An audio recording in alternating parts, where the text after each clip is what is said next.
Hey y'all, I'm Lex, and welcome to part one of the Unholy series, a series in which I take you on the journey of how I found out, not even a month after my 5-year wedding anniversary, 2 kids later, that my husband had a girlfriend the entire time. So, buckle up, grab those Yetis, grab those Stanleys, whatever you're drinking out of, and get ready.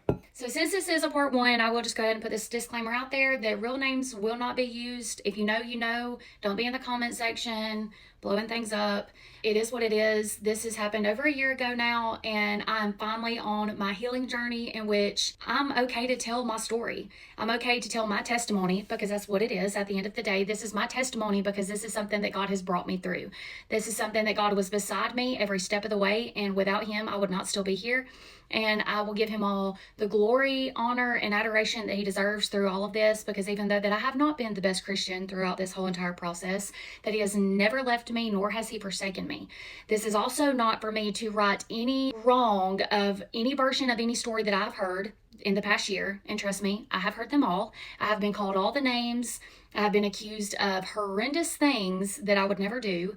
But this isn't for that, because at the end of the day, that's life. And the good Lord Himself could present Himself with the whole truth and nothing but the truth. And there would still be folks out there that twist and turn and add their own little details. And it is what it is. This is not that. This is strictly for me to say, hey, this is crazy. This is what I lived in. And by the grace of the good Lord above, I'm here to tell it. And it's part of my testimony. And even though it ain't pretty, hey, I'm here and I'm hella proud of that. So with all of that out of the way and the disclaimer disclaimed, let's jump into it. I'm going to take you right from the top. All right, Bessie fam, welcome back to the channel. Y'all already know how this go. I made cuts in the video so that way we can get straight to the meat and potatoes. This one was a lot of repetitiveness in it because it took probably a few weeks for her to get all of these parts out. If you see a lot of jump skips in the video, I'm sorry. Make sure you watch the video to the end. So me and my now ex-husband, his name is going to be Jackal for the entirety of this series. So me and Jackal met and started dating June 21st of 2016.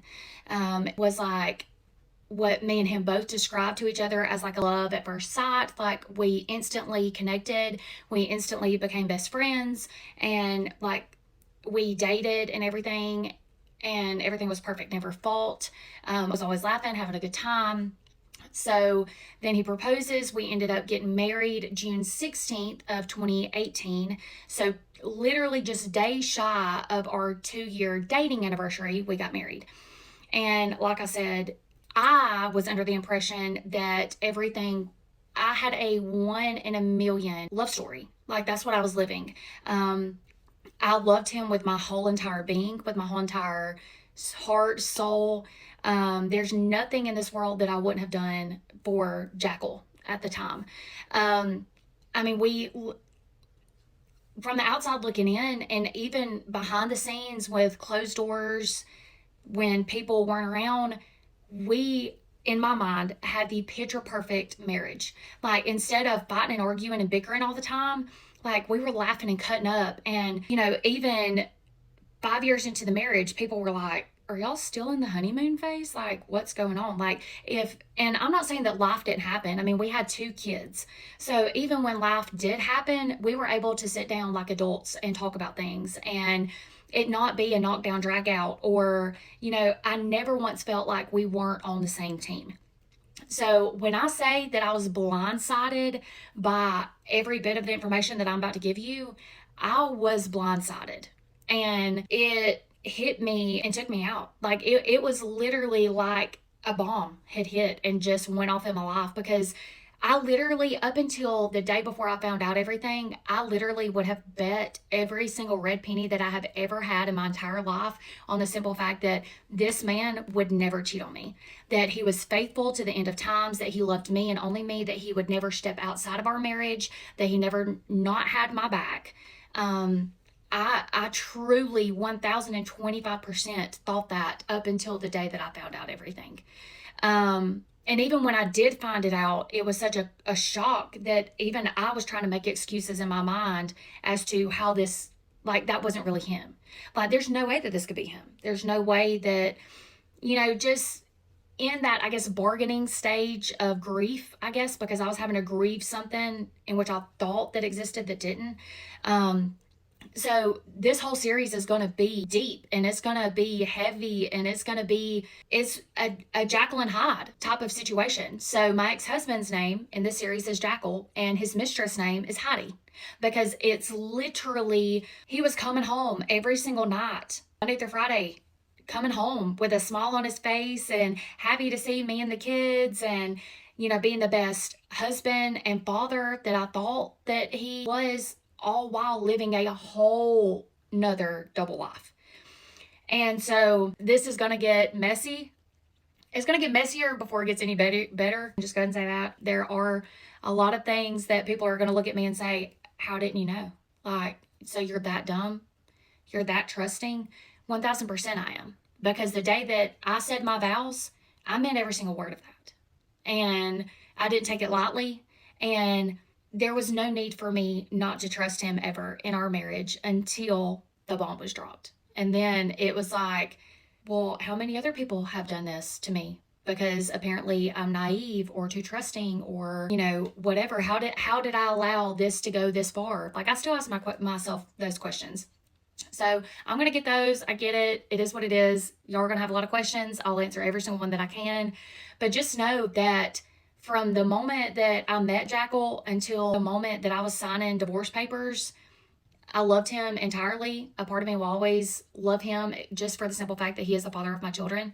But I'm also thankful for the good Lord above for revealing these horrible, devastating things to me. At the time, I could not thank him for that because I was mad.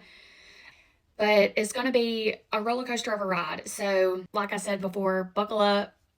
Grab those Yetis, Stanleys, Bromates, whatever it is for you of the day, and get ready because we're about to dig deep. So for those of y'all that are caught up, I ended the last video kind of like with somewhat of a timeline, but I'll go back over that. Met June 2016, got married June 2018, and then we'll start from there. January of 2019, I found out that we were pregnant with our first child. It was a huge shock, surprise. We were not trying because I'd been told before that I would not be able to have children without infertility drugs and stuff like that. So it was a huge blessing, huge shock. We were on cloud nine, so excited. The whole entire pregnancy was awesome, other than her having to come almost 4 weeks early because of my blood pressure. But other than that, it was wonderful. Our daughter that we ended up having in September of 2019 then turned 2, and 11 days later, we have our now son. So at this point, we have 2 kids. Right before I have our son, I was 8 months pregnant, and we were on our very last vacation that we would have with, just our daughter. It was me, Jackal, our 2 kids, and my parents. We were at the beach. The beach is my happy place. And we were soaking it all in. A few weeks prior to this, I started having dreams that Jackal was cheating on me. In my mind, I was like, you know what, pregnancy hormones, I'm still thinking that there's no way in this world that Jackal would ever cheat on me. And so I kept having this same exact dream. Like, I would wake up crying, I would wake up panicked. And every time, like, I was communicating with Jackal about these dreams. And every time that I would tell him, like, look, I had this same dream, and he's like, babe, like, I would never in a million years cheat on you. I love you with my whole entire heart. And like, I would also reconfirm in him, like, okay, well, just so you know, if you ever did, like, that would be it. Like, I'm sorry, you stepping outside of our marriage will never be okay with me. And he would just reassure me, I would never do that. Never, ever in a million years. So when we're at the beach, I think we've got 1 day left before we come home. And like, I've still got, like, I just got this feeling, like this gut feeling that like something is wrong. Something is up, not with me and the baby, but, with me and Jackal in our marriage. And I keep having this same dream. And I prayed so hard to the good Lord, like, Lord, if this is Satan and if this is not true, I beg you to please take these dreams away. Like, please just let them stop right now. But if something is wrong and I do need to, be worried, then just allow them to keep happening. Like, let this be your way of using the Holy Spirit to tell me that something's up. And I kept having these dreams. And so the day before our last day at the beach, my father needed Jackal's help doing something. So him and my dad and Jackal went and took all of our beach stuff down to the beach. So me, my mom, and my little girl could go down there and be on the beach while they were doing said thing that they needed to do. And Jackal had left his phone. Now, yes, during these times of me having these dreams and stuff, I would occasionally look through Jackal's phone, but it was like there was never anything on there. And so even in my own mind, I was telling myself, you're crazy. Stop looking. There's nothing there. It's just pregnancy hormones. That's what I just kept telling myself. It's pregnancy hormones, sister. You've never had a boy before. And so there's extra added on emotions and hormones that you're dealing with. That's all this is. Like, hang it up. Like, I was literally telling myself, stop. Like, stop. You're being crazy. I was telling myself I was being crazy. So anyways, they're gone. His phone's there. Well, I take it upon myself to look through his phone. Once again, clean, crystal clean. I was just like, why? Like, and I even prayed in our condo on the beach in Gulf Shores, Alabama. I prayed that day and I said, Lord, why? Why will you not take these feelings, this gut feeling, these dreams? Why will you not take these away? And keep in mind, we were very, very, very involved in church at the time. At this specific time, I was help leading worship at the church that we were in. And also me and Jackal, as a married couple, were the youth leaders of the church in which we were in. So keep that in mind during all this. We were very involved in church. Not only that, we held leadership positions in our church. I was raised in church from the time that I was 13 years old, probably even younger than that. Jackal, on the other hand, was polar opposite. He was not raised in church. But we had this commitment for a very long time of doing the youth, me doing the worship, and we loved it. We were thriving, so I thought.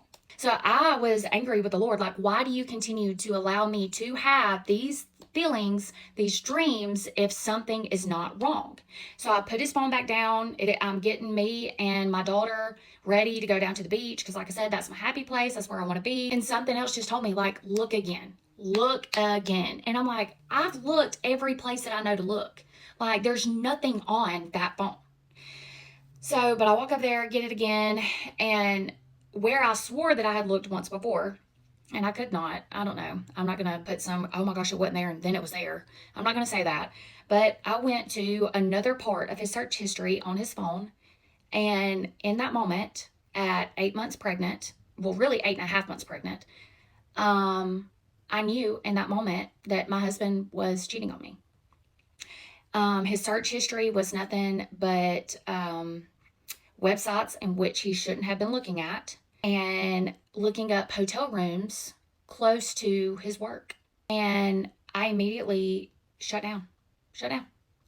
I took my phone and was taking pictures, like scrolling, taking pictures of the search history. And in that moment, I had never felt as hopeless and devastated in my entire life. Like, in that moment, like where all of these fears and anxieties that I had came to life. And they were living, they were true, and I knew that they were true. So, like I said, I took my phone, was taking pictures of every single little thing that I could. Also, in the same time, like, praying to the good Lord, like, what do I do next? Like, I am merely weeks away from giving birth to our second child. Like, what in the world am I supposed to do? So, stay tuned for part 3. So I ended the last video of how I was at the beach with my family, my parents, Jackal. My one child was almost about to have my second child. I was nearly 8.5 months pregnant with our son, and how I finally had proof that my husband was cheating on me.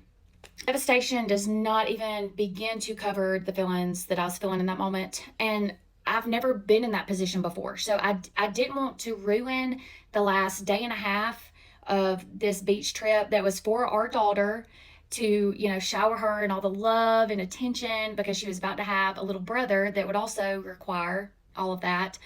I didn't want to ruin that. But then again, I'm walking in complete devastation. Every fear and anxiety that I'd had just weeks up to this was real. Like they were real, they were valid, and I had a reason to have them.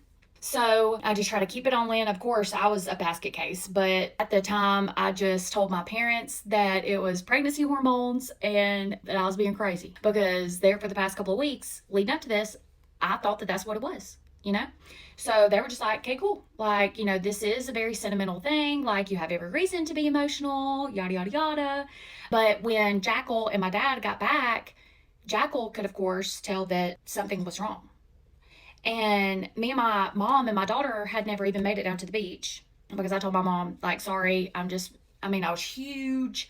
It was almost September. It was the end of August, so it was hot. I was swollen, and I was like, I'm just not feeling it, which I was, because that's my favorite place. Whatever. I digress. So we were still in the condo when my dad and Jackal got back. Jackal could clearly tell that something was wrong, because my eyes were nearly swollen shut because I'd been crying hysterically. Luckily, my daughter was with my mom, and they were, doing happy things. My daughter wasn't just like right up under me seeing her mother, crumble. And I'm so thankful for that. But he was like, what's wrong? And so I proceeded to tell him to look at his phone, go, and I told him exactly where to go. And of course, he was being all nonchalant, like, what's up? What's wrong? Why are you crying? And so he was acting like, what are you talking about? Like, there's nothing there. So I got his phone and went exactly to the place that I went, and I showed him his phone. I was like, so would you like to explain this? And he immediately started giving excuses. Oh, well, so-and-so used my phone at work. Okay, keep in mind, let me back up a little bit. At this point in time, Jackal was working at a body shop. He was the painter. He painted the wrecked and fixed vehicles that come into the body shop. He had been doing that for over 10 years at this point. Like, he literally did that in trade school, worked his way up with the same people. Him and his brother worked in the same body shop. Like, he had been with these people for years. Okay, years. And so they are all super close, but I'm still not dumb enough to believe that one of the guys in his shop needed to use his phone and used it for that. Then he told me that his phone got hacked. And in that moment, I was like, you are capable of lying. And you also think that I'm dumb enough to believe said lies. So in that moment, I shut it down. I was like, you know what? We have a day and a half left here. We're going to act like this never happened. I'll keep my feelings to myself. I'll push them down. And we will deal with this when we get home. And he said, okay, cool. So the day and a half. That's probably the scariest thing a woman can tell you. I'd rather you just yell at me right now. Somebody this composed should scare you. I'm used to seeing story times where people are just going crazy off the rip. Like, you cheating? She said, you know what? We're going to get through the weekend, and when we get home, I got something for your ass. At the beach ends. Honestly, I can't even really tell you anything that happened during that time, because my mind was elsewhere, and I hate that. But it was. On the way home, my parents had driven separately, so we were in a vehicle behind them. My daughter wanted to ride with my parents, so it was just me and Jackal in the car. So I was drilling him with questions. And the whole time he was feeding me a line of baloney. Told me, finally confessed on the way home, that the websites in which he was looking at, that was him. His phone wasn't hacked. It wasn't somebody at work, yada, yada, yada. But the hotel lookups were not him at all. So I just let him believe that I believed him. And I was mastering a plan in my mind the entire time. So I was just like, okay, whatever, okay. And because I guess in his mind, those websites weren't as bad as the hotel lookups, which yes and no. Like, I know everybody has different thoughts and feelings on that stuff in your marriage, and that's between you, your spouse, your partner, and whoever else. That's not on me. But for me, it's just as bad. Like, you don't do that. But anywho, so we get home, and keep in mind, I'm huge. I am massive pregnant, and he's already back at work, living his best life, acting like nothing ever happened, just got back home from vacation. And I waddle into one of the hotels that he was looking at, like, huge pregnant. And I proceeded to ask the lady at the front desk, I was like, hey, is there any way that I can find out if my husband has got a room here? And like, the look on her face was like, I guess you could tell me a name. And so I gave her a name, She was like, there wasn't any credit cards used. Well, he always kept cash on him. And I always told him that that was sketchy to me because I've never been one to carry cash. Like, and I know that you probably should, but like he would carry like $100 plus at a time. That's just weird to me. Like, why would you need that? But anyway, so I was like, what about cash? And she's like, I can't tell you that. And it was this young girl, and like I just started bawling, and like her eyes got big, and she like looked down at my belly, and she was like, so like this is like your baby daddy or like your boyfriend? And I was like, no, this is my husband.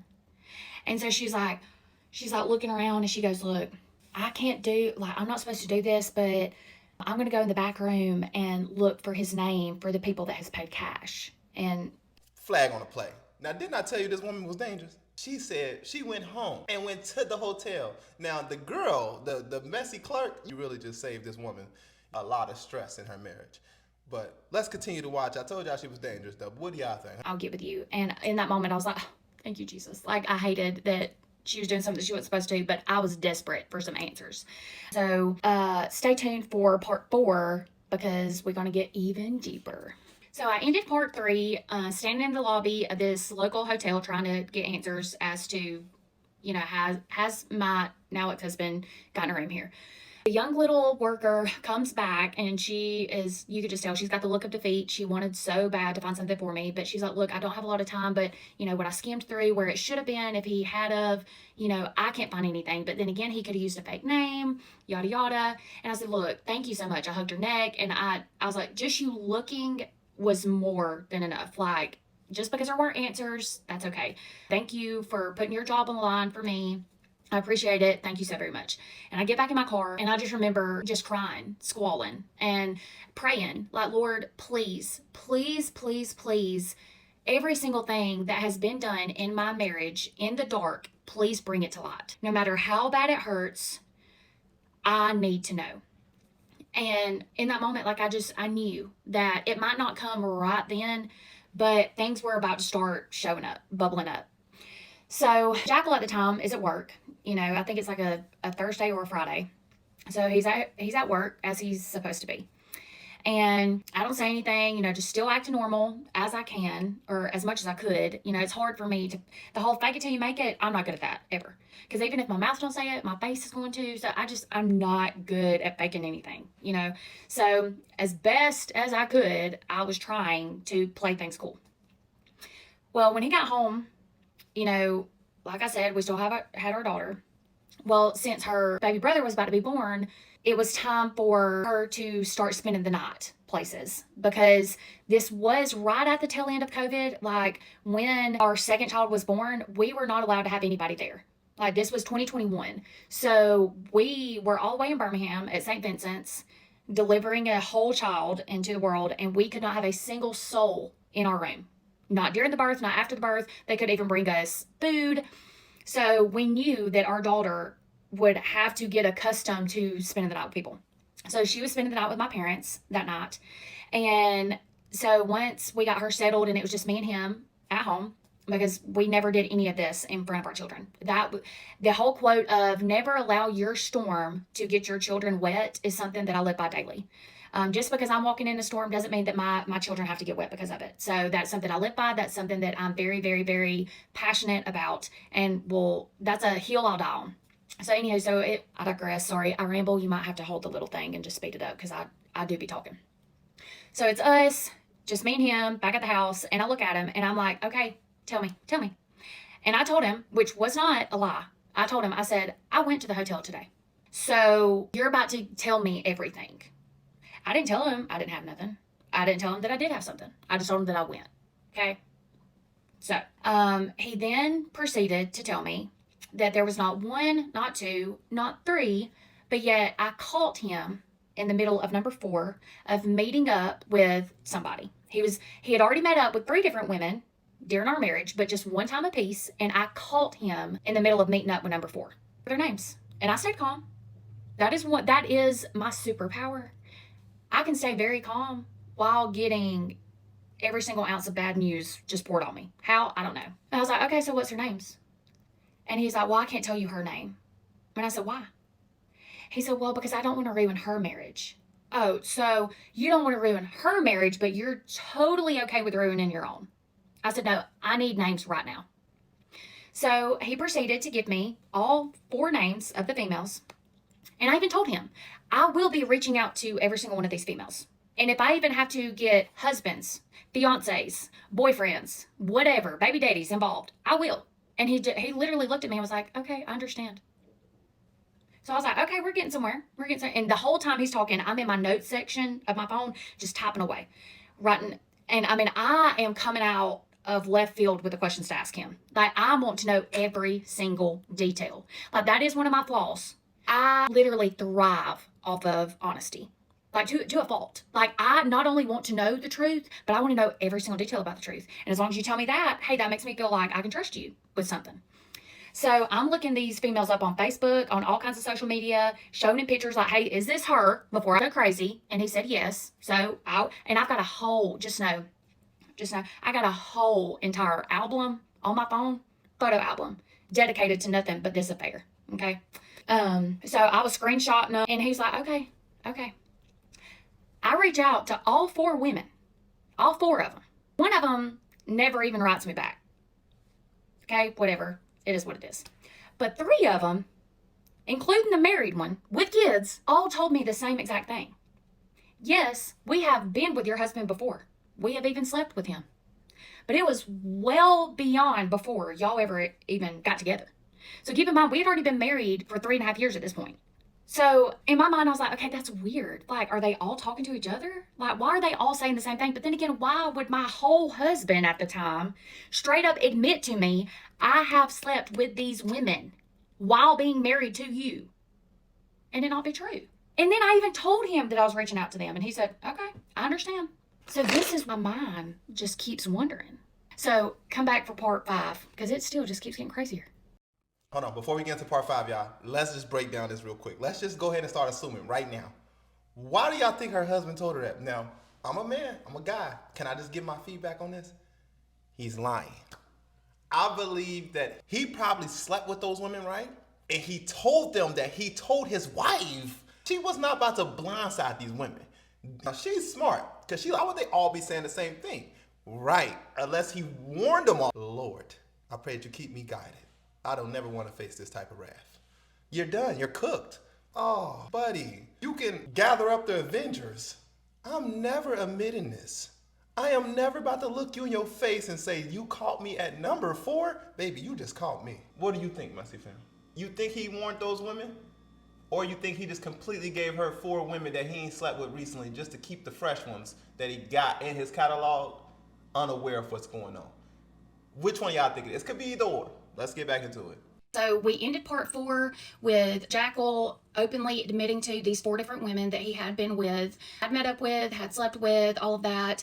Reached out to all 4, only 3 of them reached back out, and they did confirm, yes, we have met up with your husband, we have even slept with your husband, but that was way long before y'all even met, before you started dating, especially got married. So I'm sitting here super confused, and I'm like, why would they all say one thing and then he say another? Like, why would my whole husband openly admit to sleeping with these women while being married to me? Why? It just didn't make sense to me.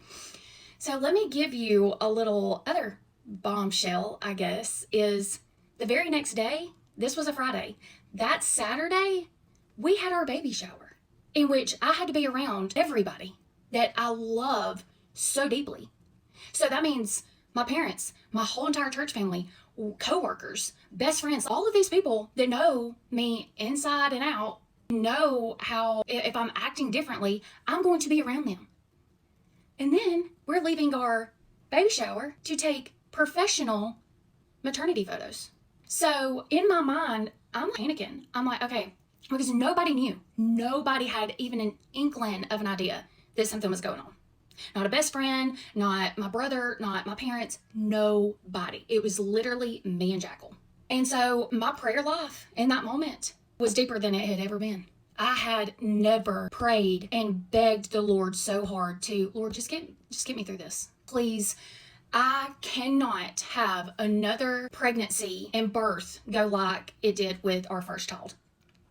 Because with our first child, my blood pressure right at the same time in the pregnancy skyrocketed out of the blue. It had been perfect, and then boom. And I was like, oh my gosh. And the birth of my daughter is still so traumatic to me. And so I'm panicking, and I'm like, I've got all of this weight on my shoulders. I've got the biggest, hugest, devastating secret known to man that directly involves me just weighing on my shoulders. Can't tell a soul, have to act cool, calm, and collected. So I was literally clinging on to the hem of his garment and just begging him, Lord, please give me strength. If you have ever in my entire life allowed me to be strong, I need to be stronger than that right now. Like, please just allow me to pause. Just, hey, time out. With this, with the emotions, please allow me to get my son here, me and him be healthy and whole, and then I'll deal with this. Then at some point, I will deal with this. But for right now, please just take this heartache and this devastation, and please allow me to be able to be happy in this moment. Because regardless of what's going on in my marriage, you have created this baby in my womb. You have decided that I was going to be the mother of this child, and I want to rejoice in that. I know that I'm in the trenches, but I'm going to praise you in the trenches, because amazing things are also going on, and I'm choosing to spotlight those things instead of this complete devastation that has just been dropped in my lap. So talk about it being hard. Oh man, it was hard. Not only being around all my friends and family, and the ones that any other given time, I would just be like, bruh, listen to this. I couldn't. I could not. But when I tell you the sense of peace that God gave me the day that we arrived at our baby shower, it was unreal. It was a peace that I have never in my life experienced, and something that I'll never truly be able to explain to people. I walked in there and I felt loved. I walked in there and I felt supported, and I felt okay. In that moment, all fear and anxiety just vanished, and it was nothing but peace and love. And we ended up being able to do the baby shower and then go and have our maternity pictures, and with my absolute favorite photographer ever, Stephanie McGuffey. Look her up. Hey girl. And I'll post some of those, because looking back, and even looking at them now, my son is 3.5. I look back at those pictures and I'm like, thank you, Jesus. Like these pictures right here, that is literally a physical, tangible thing that I can hold on to and see how much God loves me. Because of even Stephanie, while taking our pictures, she was like, oh my gosh, you are glowing. Like, and in my mind, I'm thinking, thank you, Jesus. Thank you. Like, how I was not a blubbering mess, and how it was by the grace of God that I didn't have to cancel all of these things. But God, he showed up and was like, enemy, you gotta go. You gotta go right now. In my powerful, holy name, you have no place here. And I'm going to replace those voids with love, with joy, with a dance of David, even though that she's in the trenches. Bye. You got to go, Satan. Got to go. Not today, not ever, but especially not today. So for that day, I will always look back at the pictures, at the moments, at the memories, and just be able to praise him. Especially this whole entire thing, I can only give glory to him for getting me through it and allowing me to be strong, because the comments of everybody saying, girl, you're so strong. It is not me. My strength is not because of Alexa Pate. It was not me at all.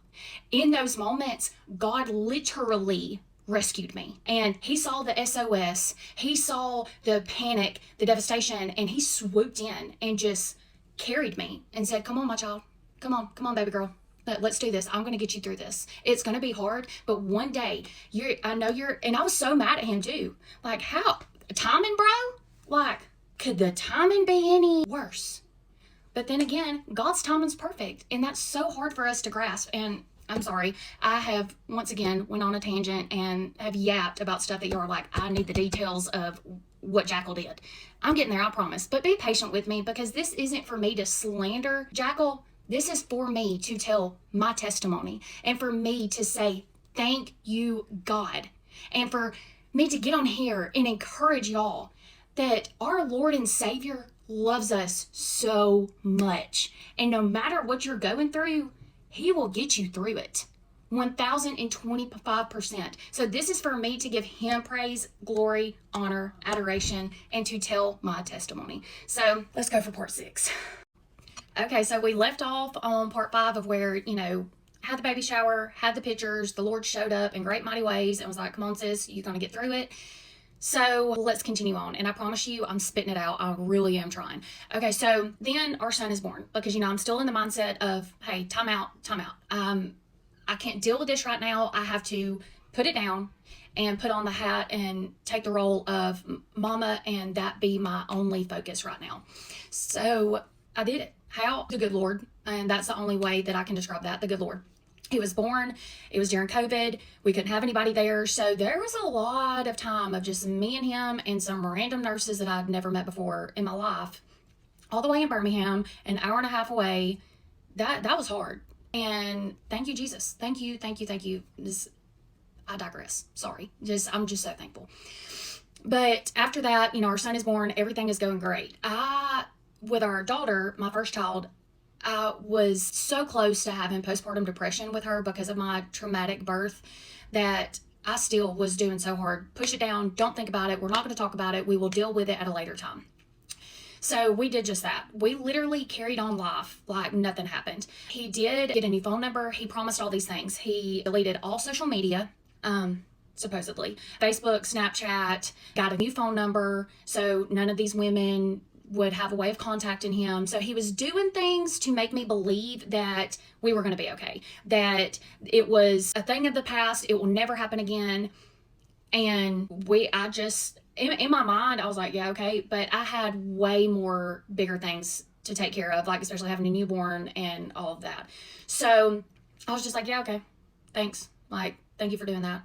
And still, he was laying it on thick with the, I'm so sorry. I love you with my whole entire heart. It will never happen again. Never, ever, ever. We even got into counseling. We did marriage counseling with our pastor and his wife. Remember back in a couple of videos ago, I told you we were very, very involved in church. Well, Jackal on his own decided that we needed to sit down with our pastor and his wife and him tell them what had happened, what he had done. And that, I'll explain all that in another video because that alone is a whole nother crazy story of complete devastation. I'm not getting into it right now, but so we started doing marriage counseling with them. Well, then it got too hard for them because they weren't just our pastors. Like, we were very close to these people outside of church. We went on vacation with these people. Literally 2 weeks before I found this out, we were at the beach with them, just us and them. It wasn't church related. Like, we were genuinely close with these people. It got too hard for them to do, so they respectfully was like, look, we don't think that we're doing y'all a due diligence in this. Like, you should probably go, see somebody else. Well, then that was kind of another downfall. And also keep in mind that Jackal, after coming out to our preacher and his wife, because the whole church didn't know it was just them two, we got baptized together because he was never going to do this again. Right? He was literally going above and beyond to prove to me that he was a changed man and this would never happen again. So a lot of stuff that I'll get into in a different video because I know that y'all, come on, get with it, sister. I'm trying. 2 years go by, and I know it seems like a lot, but it was like that to me. And I did some work on myself. I was like, I have let myself go. I have gained a lot of weight because I was big. Okay, I was big. Because I'm a stress eater. And food was my comfort during that. So I ended up having weight loss surgery. And about almost a year after that, I had plastic surgery because I was like, I still didn't feel like he loved me. And I know that is so, like, looking back now, I don't regret having any of those surgeries at all. I did that for me. Like, at the end of it was for me, not for him. But I was like, you know what? I'm going to do whatever I can. I'm going to be the healthiest that I've ever been for my husband, even regardless of what he has done to me. And even after all that, even looking the best that I've ever looked physically and having confidence that I've never had, he still, like, when it was just me and him, that spark wasn't there. And I could just tell, I knew deep down in my gut that something was still going on, that he had not told me the truth. And even in marriage counseling, I would look at him in front of our pastor and his wife, and I would say, you're not telling me everything. Like, this is not it.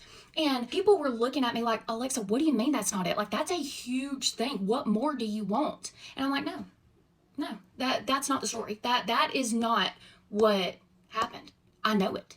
And, I've always heard my whole life a woman's intuition is a God given thing. And those gut feelings, like that, there's so much more to that. And I had that. I had in my soul that feeling of, he has not told you. So I'd had the surgery, lost the weight, was looking great. And finally, I just go to him one day and I'm like, I don't know what else to do. I know that there is still something going on. Like, I'm not done. And of course he's like, no, what do you mean? I swear it's my life. Well, he was outside doing something, I think like getting the garbage, and he had left his phone on the couch, and I heard it go off. So after this, heck yeah, I had his phone in my hand more than he had it. And it was a notification for a credit card company saying, hey, your payment is approaching. And I was like, what? Like, I don't have any credit cards in my name at all whatsoever. And I only knew of one that he had. One. And that was not this. So I was like, okay. Go through his phone. Of course, squeaky clean. But that was my confirmation. So I sat him down and I was like, hey, today's the day. Today is the day. You got two options. Don't tell me nothing at all and keep going on with your story of that's it. That's literally all that happened, and I haven't done anything in the past 2 years. And we're getting divorced. I'm filing papers. Or tell me everything, and there is still a 50% chance of whatever you tell me that I'm gone, baby, gone. And that's the moment that he literally looked like he was gonna die, like complete distraught. And that's when the truth finally comes out. So stay tuned for part 7 because it's gonna be the last one.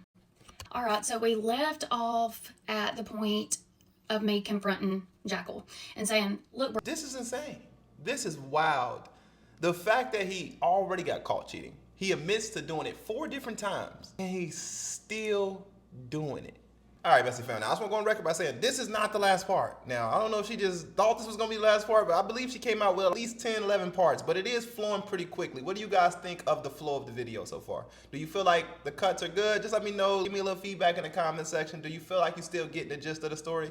It did take a little while for her to get to the meat and potatoes, and I did keep a lot of that in there because I wanted y'all to hear it. It's a powerful testimony, and I'm a firm believer as well. So I want to hear this message, and I want this message to get out there. And that wisdom in this woman is amazing. The fact that she just knew in her gut that something was off, even though they going to marriage counseling, even though she did all of these things, women know. But let me know what you guys think halfway through. Bro, you got 2 options here.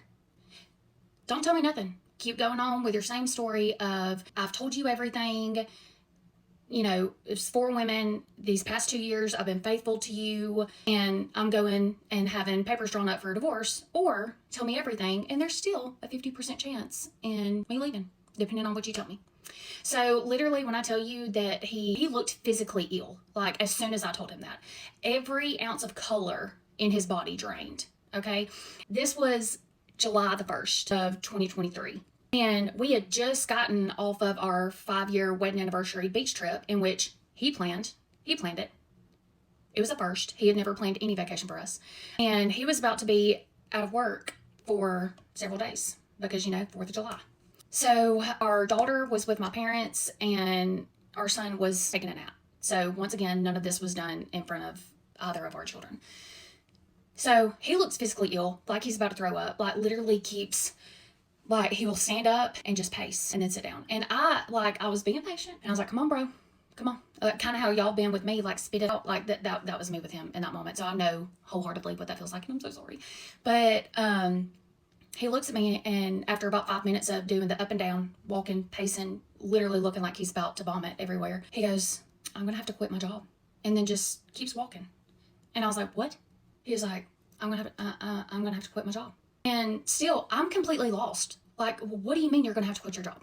This is a job that he's had for over 10 years. Like, that he started from the bottom and worked his way up. And I said, okay, cut the crap. Like, just spit it out already. And he goes, I've been cheating on you with Heidi, which was the receptionist at his work, the only female in the building. That was also the boss's niece by marriage. Not only have I been having an affair with her, but it never stopped. And it started 1 month after we got married. So I sat there and I was like, so these 2 years, even though that you've been saying, swearing on our children's lives that you would never do it again, you never stopped. And he was like, no, never stopped. And I was like, so these 4 women that you told me about? He's like, yeah, That was way long before we ever met. So even after I told you that I was reaching out to them, you still went on with the lie? And he's like, yeah, it wasn't them. Y'all, this girl was invited to our wedding. The whole shop was invited to our wedding. Her aunt and uncle attended our wedding. His brother also works in this shop. She was never on my radar. Ever. When I say that this came out of left field and I was speechless, Because this woman is married. Not only is she married with a child, she's married to her high school sweetheart. So they've been married for 10 plus years. So then I was like, so how are y'all talking to each other? Like, how are y'all communicating? And he said, she bought me a burner phone. Heidi had done bought him a burner phone. So I was like, well, when our son wakes up from his nap, we going to get it. He said, okay. Because he had a key to the shop. Because this was like, I can't remember. I want to say this was a Saturday. So nobody would have been at the shop. I knew it. Let's process this for a second. Remember I told y'all that he was either lying or he had warned the girls? I think we finally understand which one it was. He lied. Those girls were involved, but they wasn't involved during the marriage. He was still involved with one particular girl. Now we get into the meat and potatoes. No wonder he continued to keep cheating. I'm surprised she didn't look there first. Think about it like this, my fellow messy family. If a person's cheating on you, how do they have the time to do it? Where are they spending most of their time at? That's where it's happening at. I'm not a relationship therapist. Heidi, come to the front. We talking to you now. The fact that you bought this man a burner phone knowing you are married, you have no way out of this. Messy fam, what's going through your mind? Let me know in the comment section. What is going through your mind as of right now? Oh my goodness. So he was like, okay. So our son wakes up. He's two at this time. So yes, I know that kids start, understanding things at a very early age, but we still kept it very calm, very collected, because still my parents knew somewhat of what was going on, but nobody knew this new information. So kept it classy, we went to the shop. He went right to the phone, and I went in with him because he wasn't about to go in there, turn the phone on, and delete some stuff. So I asked him on the way up there, I was like, so is everything that I need to know on that phone? And he goes, yeah. And he's like, well, like the past 6 or 8 months are. And I was like, so where's the other? He said, well, that's the second phone that she bought me. I was like, what happened to the first one? He said, well, she got mad at me one day at work and came back to the back and snatched it out of my hand and threw it across the shop, and it shattered into a million pieces. Y'all, keep in mind, even these past 2 years of me knowing about him cheating on me, I ain't never done nothing crazy to this man. When I had every opportunity to. I've never thrown anything. I have never done anything like that. So we get the phone and turn it on, and I start going through it. And y'all, when I tell you, it was an everyday thing. Of course, they worked Monday through Friday. He then ended up admitting to going to her house on numerous occasions while her child was there and them doing things. And I was at a loss. This woman, Heidi, has had a front row seat to every single thing that has happened in our marriage. Kids, anniversaries, holidays. So that's how I found out about Heidi. Okay, so part 7 stopped at, me finding out about Heidi and us going and getting the burner phone. So that alone, looking through their everyday communication was really hard. And it was months worth. And they were using a texting app. And so all of it was there. Pictures, videos, the conversations about what was going on while they were at work, everything. And, me as the wife, I'd be scrolling through and I'm like, hey, that's the day this happened to me. And now it makes sense why you were so distant, because you clearly had other things going on.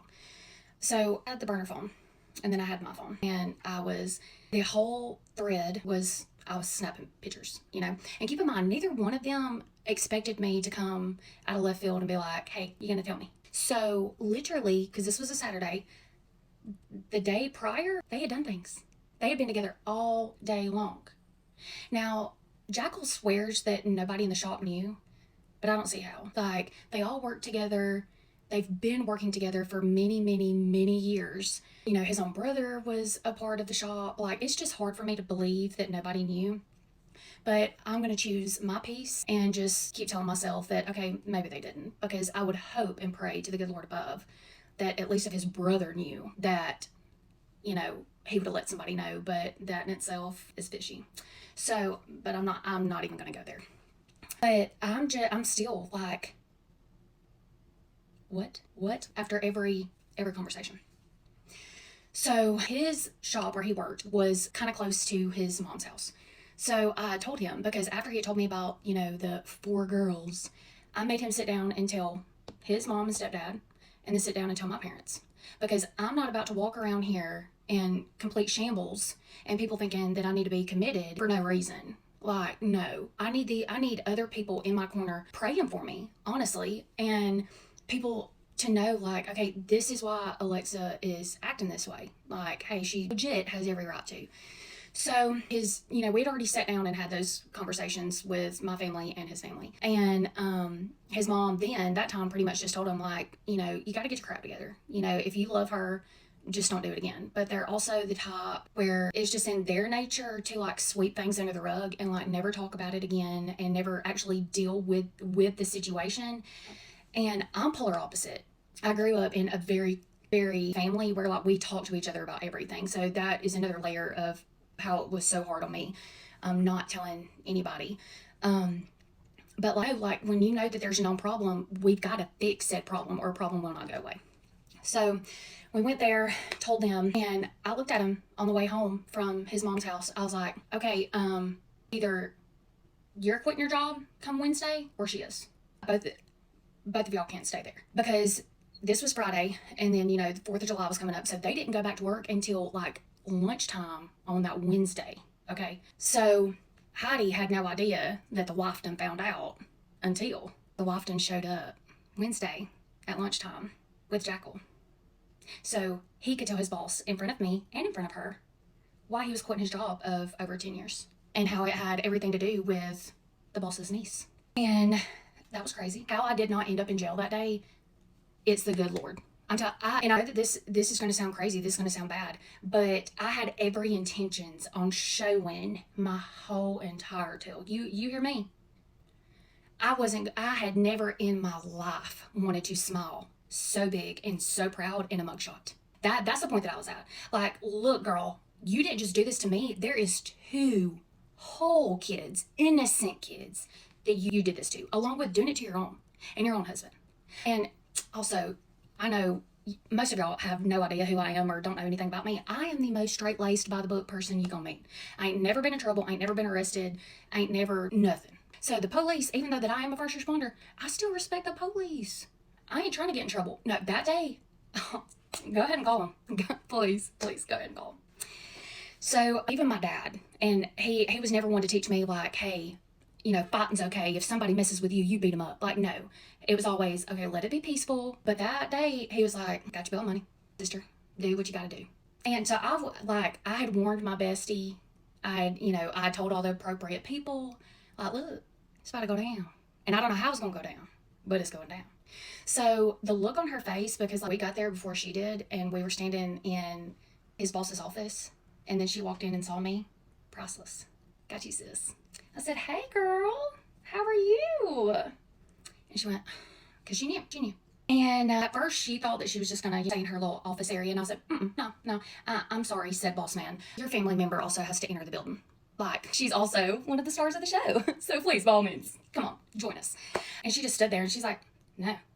And then finally, her uncle was like, I didn't hear, because the words have not come out of Jackal's mouth yet. So she finally comes in, huffing and puffing, and sits down, crosses her legs. She's like, what? Oh, girl. Hi, I'm the wife, and you're the mistress. Nice to meet you. So we left on the part where the mistress enters stage left into the room and then tries to act like you don't know what's going on. So I call her out, but, anyways, the poor little boss. Like, I did say poor little boss there for a long time because they really are good people and are really involved in their church locally. So I expected better, but now I'm just like, whatever. I digress. So I finally look at Jackal and I'm like, okay, dude, Your cue. Like, this, your turn. Speak up. Use your whole chest. Mom, just say it. And so he does. He looks at his boss and he's like, hey, I'm so sorry to do this to you, but I no longer work here, and this is why. And me and Heidi have been having a long-term affair, and it has lasted my whole entire marriage.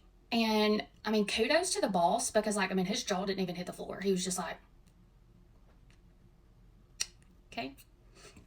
Which then again, I mean, it was during business hours. So got folks walking in and out, and it wasn't really a super private area to have this heavy of a conversation, which I didn't care at that point. I'm like, well, give me that microphone to the PA. I'll let all the county know. Oh, this is the point that I was at. So I then began to talk, and I apologize. I sincerely apologize, because keep in mind, I still thought really highly of said boss man.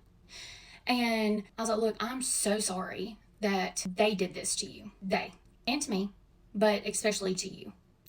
And I told him there are a lot of things that go on the premises of your business that you need to be made aware of. And then that's when Heidi, little chihuahua in the background, tries to pop in and give her 2 cents. Now, we ain't doing all that. And I said, sister, we'll do whatever the heck I want to right now. I'm about to spill the tea, and I will spill it all down to how you tried to manipulate my now ex-husband's paycheck so y'all could get away with going to hotel rooms and going places. Oh, that's the point that I was at. And I even said that to him. I just ignored her, a little yapping chihuahua in the background that she was.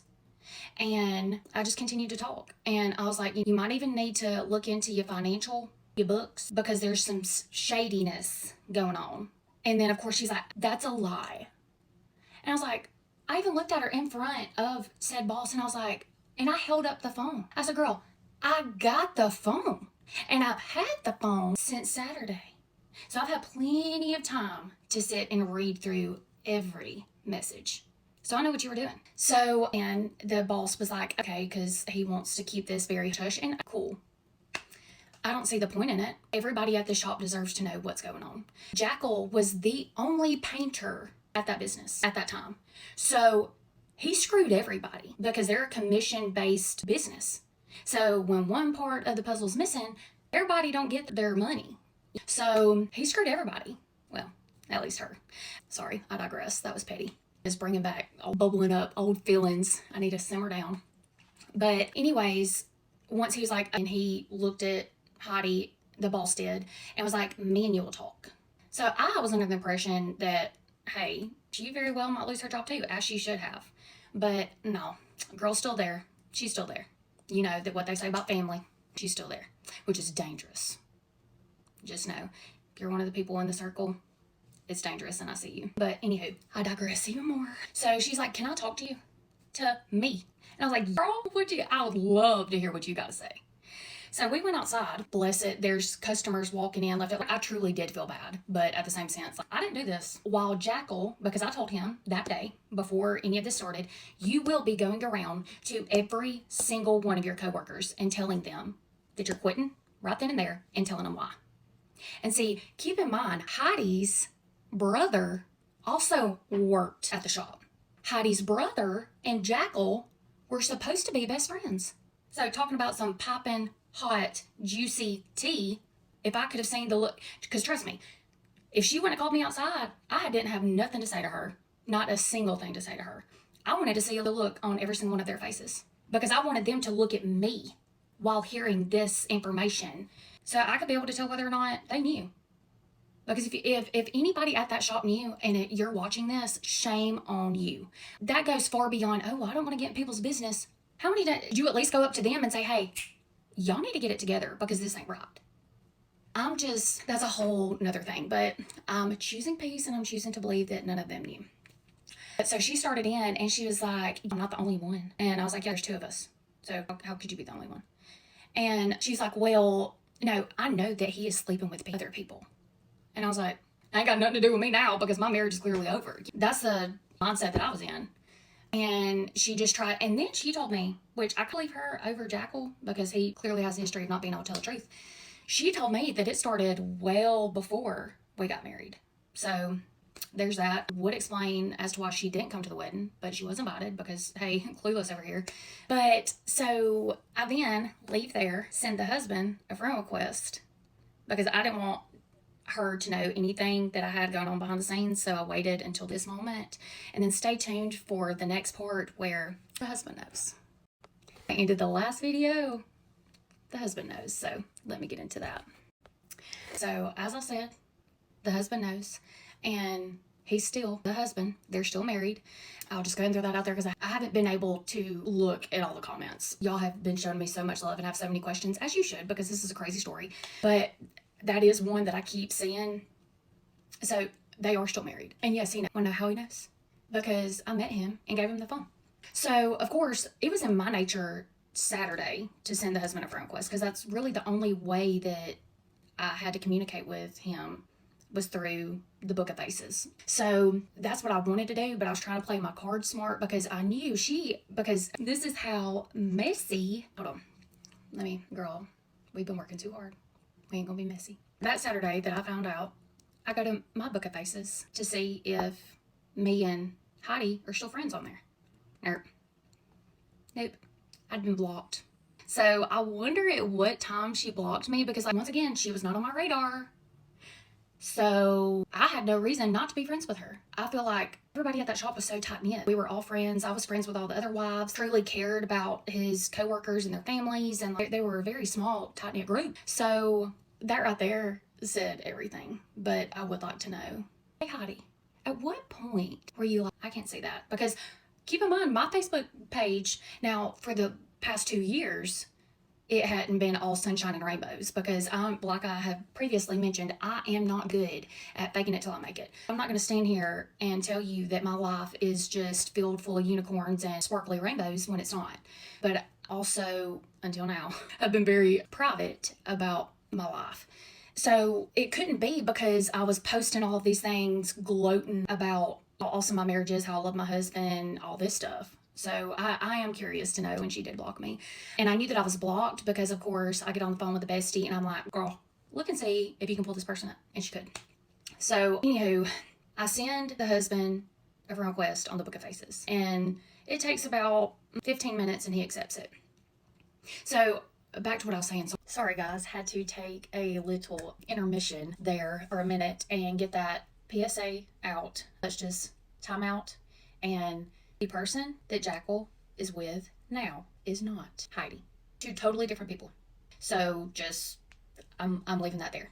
Y'all's FBI ways are amazing, but hey, let's just not do that. Like, this is for me to tell my testimony. So please, let's just leave it at that and leave people alone. This is over a year ago that this happened. So I'm on my healing journey. I don't need bad energy, all that. No, thank you. Door closed. So with that being said, now let's continue on with what I was saying. So I did not want to send the husband a friend request on the Book of Faces until the confrontation, or not really confrontation, but like in person, letting her know, hey, I know what's happened. He stepped away from the job because I knew she would know something was up because she had me blocked. So literally before I leave the parking lot, because I knew she wasn't gonna pick up the phone and be like, hey babe, guess what? So before I left the parking lot, I sent him a friend request. It took about 15 minutes. So I sent him a message and was like, hey, so this is what's been going on. If you want proof, trust me, I have plenty of that. And I want to give you this phone. And at first, he reads it and he doesn't respond. I'm just like, wow. Then I get a phone call from Jackal saying, hey, you need to shut it down. I said, shut what down?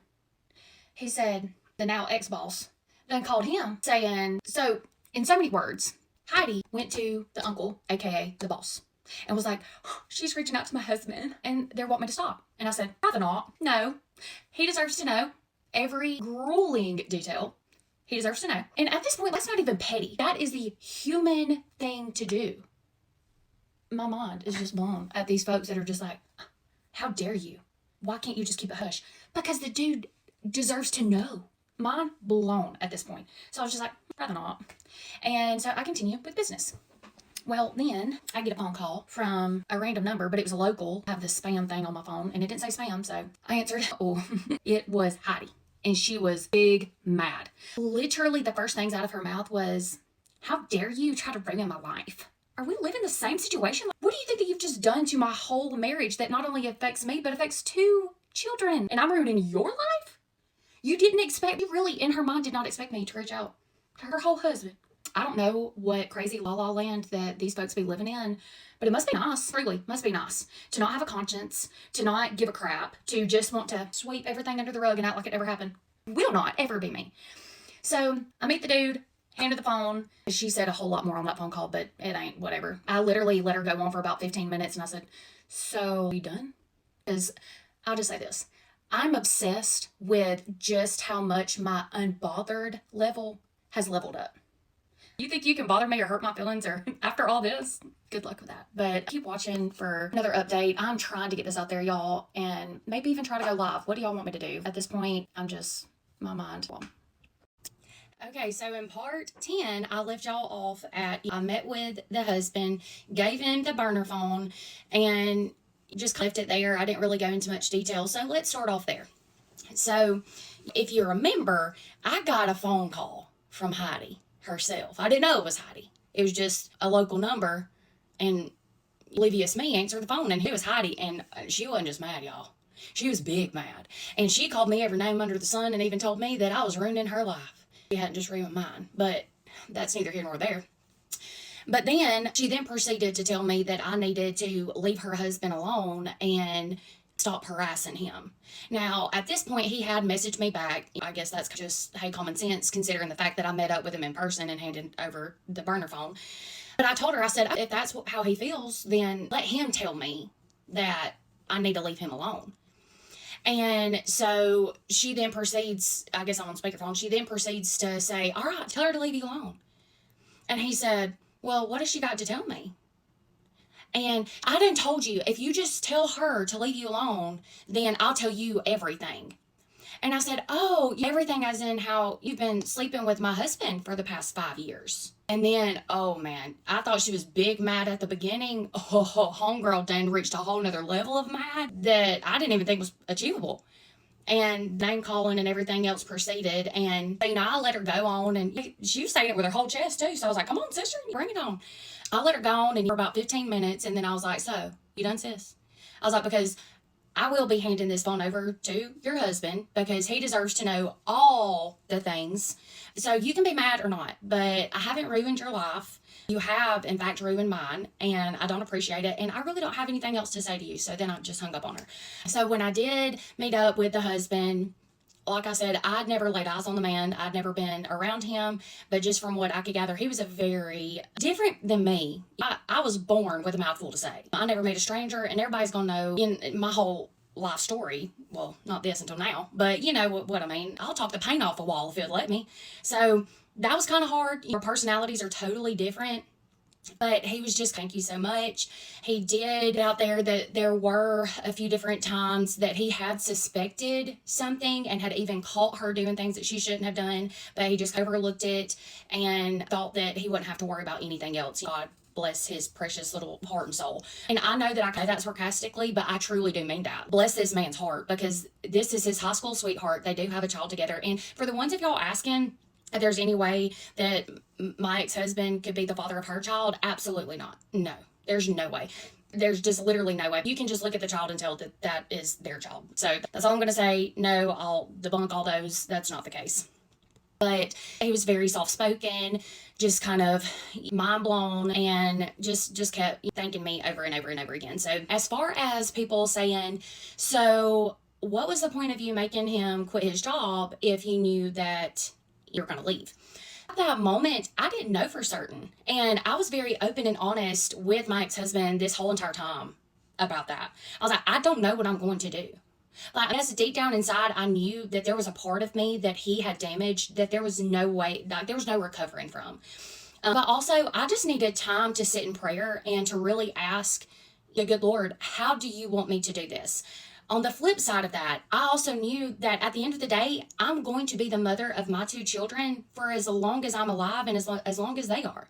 So I wanted to be able to say, hey, Mama did every single thing that she knew she could to either stay or to make it as easy splitting as possible, because divorce, it's a hard thing anyways, and then you add children onto that, it's just a whole nother level. And then here I am with two small children. So I just really wanted to be able to, at the end of the day, at the end of whatever I felt led to do and lay my head down at night, be able to just say, hey, I know without a shadow of a doubt that me, Alexa Pate, did everything in my power that I could to either make things right or to go with dignity and with grace and humbly and all the things. Because I know that my children are going to have questions one day. That also leads me to the next point. A lot of people are like, so you do understand your kids are going to be able to see this one day? I do. I'm going to be as open and honest with my kids as I am this app right here. Do you really think that I would get on a social media app and just air out every single bit of my dirty laundry and not think that I wouldn't do the same with my kids? No, I might not go into grave detail, in which, just so there are a lot of details that I am never going to bring to the TikTok. So just know that I am still holding back a lot. So just keep that in mind too. But I'm always going to be an open book with my children. I'm always going to be transparent with them, and depending on what age they come to me and ask me questions, then an age appropriate answer is going to be given, but it's also going to be given very openly and very honestly, because I want my children to know, hey, Mama might have to tell us hard things, but she tells us in a way of love, and she tells us in a way that we can understand, but she don't hold nothing back. So just wanted to put that out there, that yes, I do understand that my kids one day are going to be able to see this, but it's okay, because I'm never going to keep anything away from my children. So, all right, now that we got that far, stay tuned, because we're just going to keep rolling with the punches, babes. Okay, so I left off part 11 answering a few frequent questions that I've been seeing in the comments. Still, y'all have been showering me with all of the love and encouragement, and keep it coming. I promise that when I get some downtime, I'm going to be able to see every single bit of it. But for right now, I'm only seeing just a few things. And yes, I know I am long-winded, and I know that I need to learn how to spit it out. But if the good Lord above ain't told it to me in the 31 years I've been here, then I highly doubt that it's coming anytime soon. So just that double time, you press and hold that screen to where it just speeds it on up and makes me spit it out, because that's clearly the only way that's going to happen. But anywho, another question that I really wanted to get into is, people are asking, is my ex-husband's current partner, was she aware of any of this before this series was started? And yes, every bit of this was told to her in person. Because the day that me and my ex-husband signed our divorce papers, we were both in agreement with the simple fact of, when the time comes that either of us start seeing somebody, start dating, whatever, that we wanted to meet that person in person before that person met our children. Okay, that was a mouthful. So, and we both respected that, and I'm so thankful that we were both on the same page when it came to that specific situation. So yes, and I had told my ex-husband before I met the new girlfriend, I told him, I said, now, I don't tell her everything. I did not tell her everything being messy. Just know that. And when I sat her down at the local Starbucks, I told her, look, this ain't coming from a bitter ex-wife. This is coming from a mama that is obsessed and loves both of her children with her whole entire heart. And so I need you to understand what this man is capable of before you go any further in this relationship, for one, but especially before y'all get to the point to where you meet my children. Because my children are just like me. They just like their mama. They love everybody. Everybody is their best friend, and that is something that I adore about my children. But growing up that way, I have learned the hard way that it also tends to get you hurt innocently. And so I told her, I said, I'm telling you these things to put a layer of protection there for my children. Yes, you, but I'm looking out for my kids, because I don't know you. So Mama Bear did sit her down and was like, look, from start to finish, honey, this is long. Go ahead and get your Starbucks and let's get to it, because I've done Holy series at the local Starbucks. Luckily, there wasn't nobody within earshot, or all of this would have been released, because y'all know how eventful it has been. But she was very respectful. And I could tell that there were things, because like I said, I done warned the ex-husband. Look, I'm telling her everything. So I'm giving you a good 2-week notice that if you hadn't told her, your girl's about to. And I guess he didn't believe me. There's a lot of things that he didn't believe me on. I truly 1025% believe that the man, and up until the day that we were signing the divorce papers, he didn't think I was going to leave him. That's why he continued to do all the things that he did in the dark. Because he's like, no, this girl's got too big of a heart. Jesus. He took every single one of my good qualities and used them against me. 1025%. My trusting heart, my forgiving heart, the open, unending grace that I give, every single good quality about me, he used against me for his benefit. So, anyways, he had not told her the truth, but your girl did. So, yes, she does understand, but don't get in the comments saying, oh, well, he's going to do this and he's going to do that, and giving your opinions on her for still being with him. And some of y'all ain't going to like what I'm about to say, because this flesh that we live in wants to be messy and wants to stay messy. But the way I look at it is that we do serve a God that can change the hearts of people. I've seen it with my own eyes. I've seen it with family members. I've seen it with friends. I've seen it with anybody that you can imagine. I have seen it with my own eyes. The good Lord above can take somebody and change them just like that. And I am hoping and praying so dearly that that is what happens in this situation. You want to know why? Not for her. For my babies. I want my babies to be able to fully see a version of their father that I've never got to experience. I want them to see a version of their father that all of these things that he battles, that he faces, are just taken away, that are just completely gone. Because I'm hoping and believing for it. And I'll never stop praying that my ex-husband can be that man, because I know that he can. I cannot wait to take y'all on the journey of where this life takes me and my kiddos, because it is oh so sweet. Love you. Mean it. Bye. All right, Messy fam. Now, if you made it to the end of the video, I appreciate you. Let me know in the comment section below. I love seeing that you guys actually take the time out to actually watch these full story times. I'm not here to bash the husband. If you didn't learn anything from her story time, take this away from it. Always trust your gut instincts, and don't be afraid to stand up for yourself. Now, I respect that 100%. I hope you guys like the content, but that's enough of me yapping. Until the next story time, Messy fam, peace out.